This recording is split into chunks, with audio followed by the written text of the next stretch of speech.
विधानसभेपूर्वी राबवलेल्या मुख्यमंत्री माझी लाडकी बहीण योजनेअंतर्गत 2.5 कोटी महिलांनी अर्ज केलेत. त्यातील 2 कोटींहून अधिक महिलांना नोव्हेंबरपर्यंत लाभ देखील मिळाला. आता नूतन सरकार लाडक्या बहिणींना दरमहा 2100 रुपये देणार आहे. तत्पूर्वी मुख्यमंत्री माझी लाडकी बहीण योजनेतील प्रत्येक निकषांची आता पडताळणी होण्याची दाट शक्यता वर्तवली जात आहे. त्यानंतर निकषांनुसार पात्र ठरणाऱ्या लाडक्या बहिणींना राज्याचा अर्थसंकल्प सादर झाल्यावर 1 एप्रिलपासून दरमहा 1,500 2100 रुपये दिले जाणार आहे.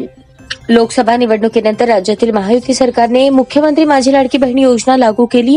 जुलै ते सप्टेंबरपर्यंत राज्यातील 2.5 कोटींपर्यंत लाडक्या बहिणींनी अर्ज दिले. योजनेच्या लाभासाठी कुटुंबाकडे 4 चाकी वाहन नसावे, वार्षिक उत्पन्न 2.5 लाख रुपयांचे असावे, लाभार्थीच्या कुटुंबातील कोणी आयकर भरणारा नसावा, एका शासकीय योजनेच्या तेवढ्याच रकमेचा लाभ घेणाऱ्या महिला अपात्र असतील असे निकष घालण्यात आले होते. मात्र या निकषांची काटेकोरपणे पडताळणी होऊ शकली नाही. त्यामुळे प्रत्येक अर्जदाराकडून स्वयं घोषणापत्र घेतले आणि त्या सर्वच 21 ते 65 वयोगटातील अर्जदार लाडक्या बहिणींना दरमहा 1,500 रुपयांचा लाभ दिला. त्यासाठी एका वर्षासाठी 45,000 कोटींची तरतूद करण्यात आली.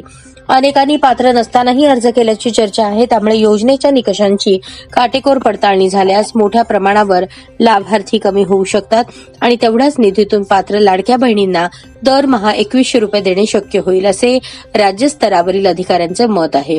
नवीन सरकार स्थापन झाल्यावर योजनेच्या अधिक रकमेसाठी किती रक्कम तिजोरीतून आगाऊ जाऊ शकते, या निकषांची पडताळणी झाल्यास किती लाभार्थी कमी होतील यावर अभ्यास होईल असेही विश्वसनीय सूत्रांनी सांगितले.